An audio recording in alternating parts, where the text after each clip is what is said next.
Alô, gente querida, gente boa, oi, tudo bem? Feliz que você está aí, você chegou. Convide os outros, find the others, o pessoal que tem um bom coração, uma boa atitude. Não saia chamando qualquer um, não. Tem gente cheia de ódio, de beligerância. Esses aí só chegam para jogar pedras. Então, se eles vierem por conta própria, tudo bem. Agora, você não se esforce por ficar tentando convencer pessoas daquilo em relação ao que o coração delas está totalmente blindado, bloqueado, fechado. Tem gente que se fechou mesmo, se encaramujou contra qualquer que seja a verdade, ou a sensibilidade dela, ou a manifestação graciosa dela. Infelizmente, cada vez mais o mundo está lotado de seres humanos tomados de ódio. E eu não estou falando, como todo mundo que me segue sabe, do mundo não cristão. Não. O mundo não cristão, em muitos aspectos, anda bem melhor do que o chamado mundo cristão. O mundo cristão é que está horroroso, horroroso. É um negócio de dar pavor. O que a gente recebe de retorno de pessoas extremamente raivosas, odiosas, implicantes, é um negócio enorme. Você não puxa assunto nenhum. Basta que você esteja ao lado de quem eles não gostem, pronto. Você vira inimigo número um, as acusações são as mais variadas, é uma loucura o que está acontecendo. E eu não tenho alma para isso, nem tempo, nem coisa alguma. Então, o meu propósito é reunir, como os anjos fizeram, cantando lá em Belém, anunciando o nascimento de Jesus, aos homens de boa vontade, homens, mulheres, seres humanos de boa vontade, que são esses aos quais Deus quer bem. Porque tem gente preocupada se no original está escrito homens de boa vontade ou aqueles a quem Deus quer bem, tanto faz. Porque todo ser humano de boa vontade são aqueles a quem Deus quer bem, nos quais Deus tem prazer. E todos aqueles que não têm boa vontade são aqueles dos quais Deus não tem nenhum prazer. Porque o prazer de Deus está na prática de boa vontade, de toda a vontade revelada, ou intuída, ou discernida, ou sentida, ou obvieificada de Deus. Quando a vontade de Deus se torna óbvia. Para quem tem informação, não tem informação, a vontade de Deus é frequentemente óbvia. Só não percebe quem ficou cegado pelo ódio, pelas atitudes que vão sendo alimentadas no coração da gente e que acabam nos deformando. Não apenas na forma, no deformar, mas vão nos desformando, vão nos desconstituindo, vão nos dissolvendo e vão nos tornando aquilo que nenhum ser humano foi feito para ser. E muito frequentemente eu encontro pessoas que de humanas têm apenas aparência, mas no coração o convívio com qualquer primata é muito mais fácil.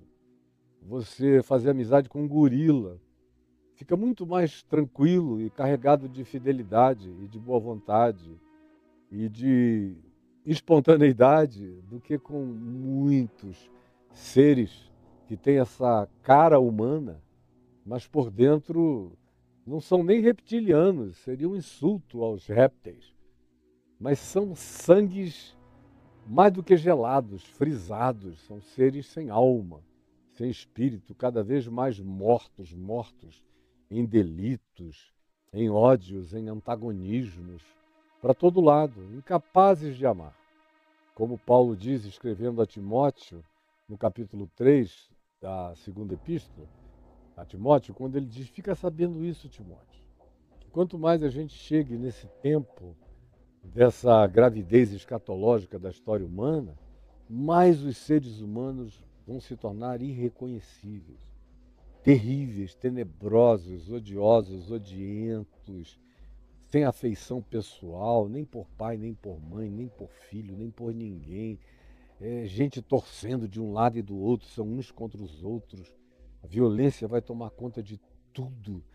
E o coração vai ser cheio de arrogância, de implacabilidade, de posturas satânicas, de antagonismo, antagonismo, antagonismo. Satanás é o antagonista de todo bem, de toda graça, de todo amor, de toda bondade. A gente pode virar um Satanás andando aqui pela terra.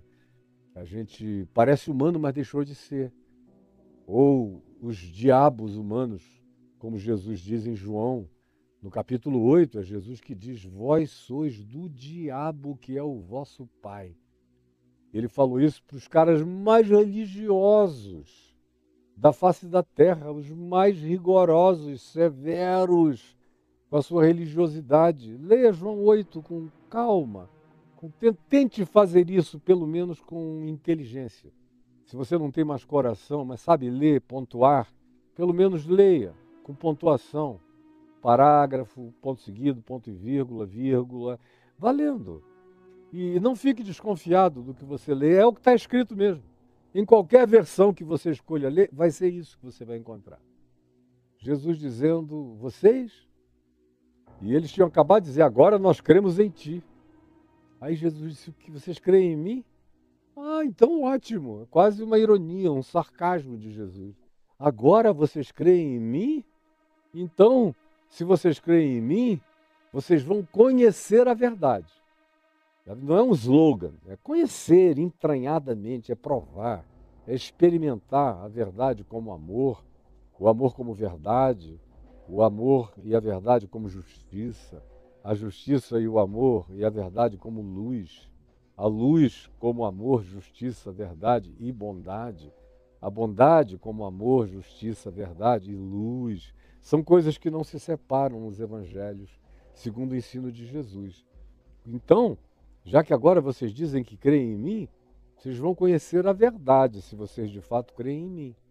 E ela vai entrar em vocês. E não vem com formulazinhas de Deus, família, propriedade, isso tudo é diabólico.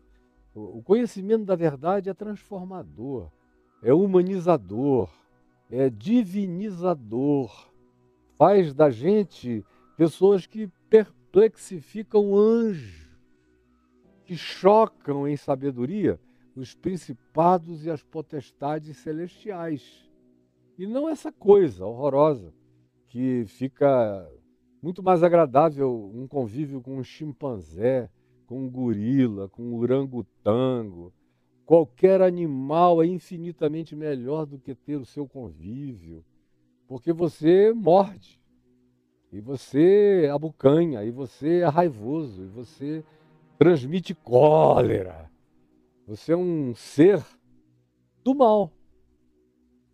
Você é do mal, você entendeu? Você não tem a menor condição de sequer assimilar o que eu estou dizendo. Porque entrou na sua cabeça algo tão pavoroso que quando você vê gente do bem, você apelida a bondade de otarice, você diz que o cara bom é um cara vendido, ou você o apelida de isentão.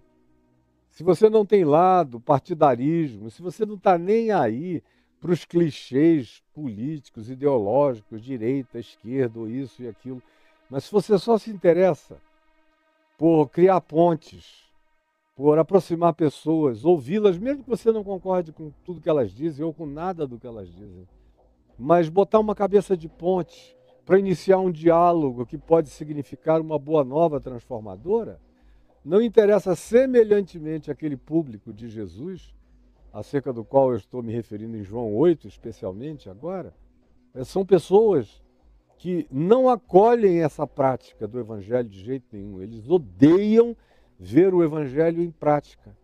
Eles abominam toda forma de tolerância, de inclusividade, de carinho, de gentileza, de expressão, de engolfamento humano, e chamando outros, sem se preocupar em fazer conferência de natureza ideológica, nem filosófica, nem religiosa. Ao contrário, são pessoas para quem essas coisas todas já se tornaram tolices, menos que pó, menos que nada.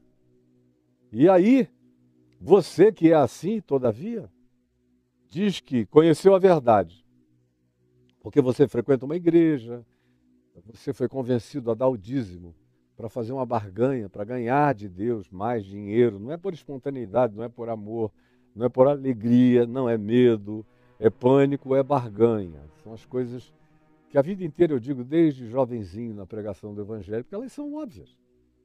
E quem tem ouvidos para ouvir já ouviu há muito tempo, quem não tem não vai entender e não quer entender jamais. Mas Jesus os ouviu dizer, agora nós cremos em ti. E Jesus diz, agora?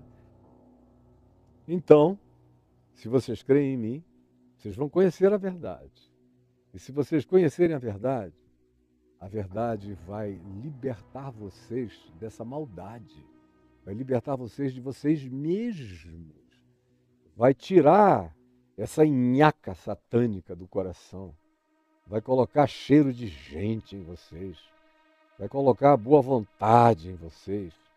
Vai colocar amizade com anjos no coração de vocês. Vai fazer de vocês verdadeiros filhos do melhor de Abraão, que disse a Ló, de quem ele havia e estava discordando, e havendo algum conflito entre eles, disse, olha, Ló, escolhe o melhor que tu quiseres. A prioridade é tua. Se tu escolheres isto, eu vou para ali. Se tu escolheres ali, eu fico aqui. Eu só não quero é briga, nem conflito. Eu não vou entrar nessa cilada que você está me propondo. Aí Ló escolheu o que havia de mais bonito, que era o caminho para Sodoma, no Vale do Jordão, acabou indo morar lá, numa das cidades mais evoluídas que havia naquela região inteira das peregrinações de Abraão, que seria hoje na Jordânia, e as escavações que vêm sendo feitas lá na região demonstram que aquela Sodoma dos dias de Ló e de Abraão era 6 vezes maior, como cidade amuralhada, com muros altos e super bem desenvolvidos, antiquíssima cidade, 6 vezes maior do que a Jerusalém amuralhada dos nossos dias, dos dias contemporâneos, 6 vezes maior e sofisticadíssimo. Foi para lá que Ló foi, e Abraão foi para Berseba, ou foi acampar na região dos carvalhais de Manre. Preferiu o deserto, onde só tinha um poço e mais nada, mas pelo menos ele podia andar em paz, comer churrasco com anjos. Aí Jesus diz a esses caras que tinham acabado de dizer, nós somos filhos de Abraão. Jesus disse, então, já que vocês estão dizendo que são filhos de Abraão e creem em mim, vocês vão aprender a praticar as obras de Abraão, porque Abraão viu pela fé os meus dias e se regozijou com o que ele conseguia ver, com a penumbra da minha projeção, já produziu nele imensa alegria, gozo e satisfação. É o mínimo que vocês que hoje não estão vendo, como Abraão viu, de 3.000 e tantos anos atrás, ou dos dias de Jesus, de 2.000 e tantos anos, ou de 1.750 anos atrás para cá. Não, vocês estão me vendo. Então chegou a hora de vocês se alegrarem comigo, com o Evangelho, com a revelação de Deus, e conhecereis, portanto, a verdade. E a verdade vos libertará. E pronto. Quando o religioso ouve dizer que ele vai conhecer a verdade, e a verdade vai virá-lo do avesso, ele vai se converter, vai se transformar numa pessoa segundo a imagem de Jesus, vai virar o Cristo de Deus andando aqui entre nós. Como ontem eu li uma pessoinha, coitada, deu dó da ignorância dela, crente, e escreveu ali num comentário patético, dizendo, olha Caio, eu sei que você quer parecer com Jesus, quer ser bom como Jesus, generoso como Jesus, inclusivo como Jesus, mas não esqueça, você não é Jesus, portanto não seja assim. Falei, o cara tem coragem de assinar um atestado dessa envergadura satânica e publicar. Aí você vai ver, geralmente essas pessoas não têm nome, elas são frases na internet. Você vai ver, aí o cara segue 4.000, tem um post e tá mais ali quando você vai ver, o único post que ele tem é do Milei, da Argentina, ganhando, fazendo assim. Aí você diz, valha-me Deus. Deus me ajude, me livre, porque o negócio está horroroso. Conhecereis a verdade e a verdade vos libertará. Aí eles falsificam toda a história. Dizem, nós nunca fomos escravos de ninguém. Esqueceram-se dos 430 anos no Egito como escravos. Esqueceram-se dos anos em Babilônia, e depois sobre os medos e os persas, depois sobre a dominação de Alexandre o Grande, depois dos Ptolomeus e dos Seleucidas. Agora estavam sob a dominação dos romanos nos dias de Jesus e disseram, jamais fomos escravos de ninguém. É um negacionismo absoluto da própria vida, da própria história, não enxergam nada. É a esses que depois de evoluir em mais algumas afirmações e de receber deles as maiores declarações infernosas, eu repito pela quarta vez hoje, leia João capítulo 8. Jesus então diz, vós não sois filhos de Abraão. Se vocês fossem filhos de Abraão, vocês praticariam as obras de Abraão. Vocês se alegrariam em mim, como Abraão, que não me viu, se alegrou pela fé, na projeção opaca do que ele intuía a respeito de mim, de quem eu seria. Mas vocês estão diante de mim, querendo me apedrejar, me odiar. Vocês não são filhos de Abraão. Vocês são filhos do ódio. Vocês são filhos do diabo. Foi o que Jesus disse, vós sois filhos do diabo. Por quê? Porque eles amavam, eram carinhosos, gentis? Não, porque vocês odeiam. Todo aquele que odeia é filho do diabo. E se mantiver e fizer do ódio um modo de ser e uma ideologia, você vira um diabo. E o diabo adora os ambientes do templo, do santuário, do culto, do nome de Deus. Não esqueçam, o diabo bíblico nasce na presença de Deus, assim como os seres humanos mais endiabrados que eu pessoalmente, e as castas espirituais mais horrorosas que eu já conheci, estão dentro das chamadas igrejas. E não nos lugares de fora, mas dentro. É onde os diabos ficam piores, porque eles se vestem de pseudo-santidade religiosa, mas a Jesus ninguém engana. E ele diz a eles, vocês são homicidas, vocês carregam o espírito do ódio, da raiva. E é fácil saber quem vocês são, basta ver quem vocês eliminariam do mundo se vocês pudessem apertar um botão agora e exterminar quem vocês não gostam. Vocês iriam acabar com a maioria do planeta, porque vocês odeiam quem não seja absolutamente igual ao ódio e à feiura de vocês. São filhos do diabo, e são homicidas, e são mentirosos, e vivem para agradar o pai da mentira, que nunca se firmou na verdade. Nunca.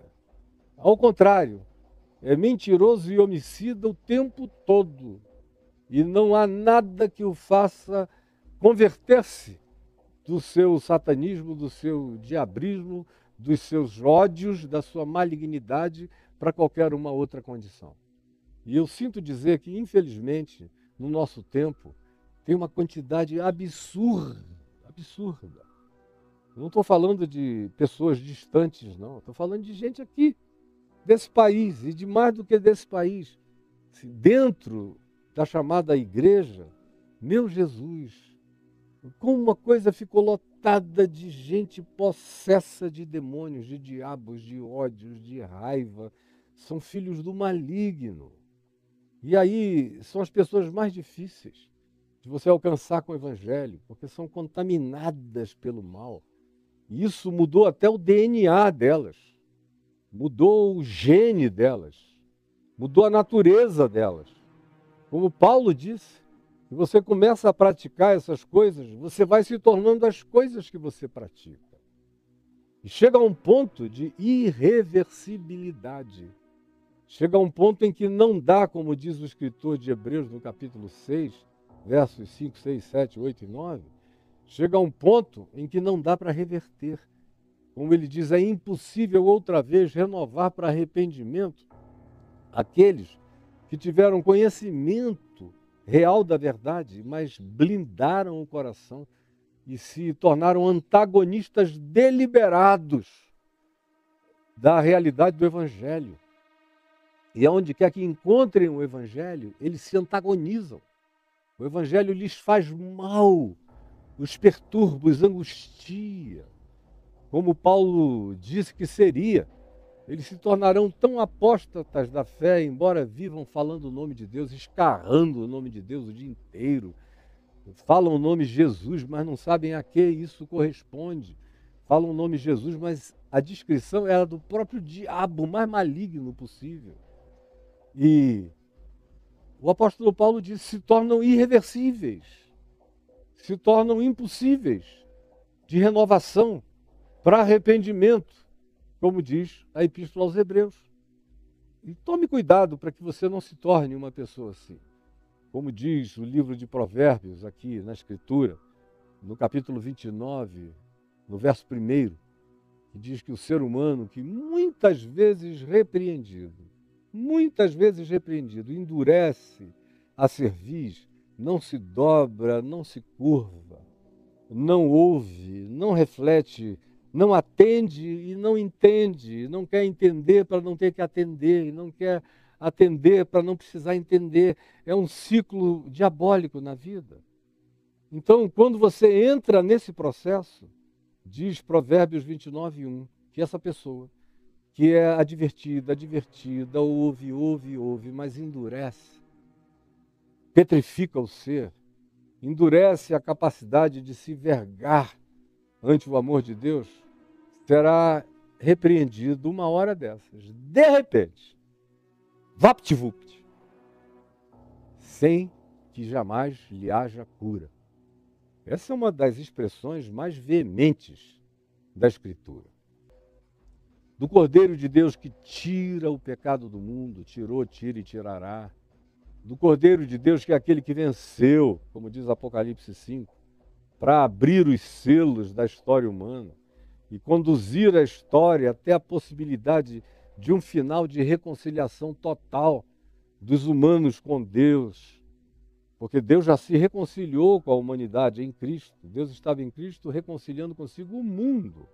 É o que diz Paulo em 2 Coríntios, no capítulo 3. Leia aí no verso 1, verso 2, verso 3 de 2 Coríntios. Já está reconciliado. Nós é que não nos reconciliamos com Ele. E esse dia do Cordeiro, que é um dia de todo dia oferecendo graça, amor, misericórdia, perdão, inclusão, todo dia, o tempo todo. Mas tem gente que decide viver como um diabo contra o próximo, contra Deus, contra a vida. São esses outros dominados por castas perversas, tão horrorosas que são indescritíveis, que você não acredita que um ser humano possa se tornar aquilo, daquele modo, e deixar de sentir qualquer coisa, tornando-se completamente impermeável e lacrado para a graça de Deus. E o que eu estou dizendo, infelizmente, não é raro. Não é raro. Ao contrário, quanto mais o tempo passa, mais aumenta o número dos seres humanos que vão ficando exatamente assim.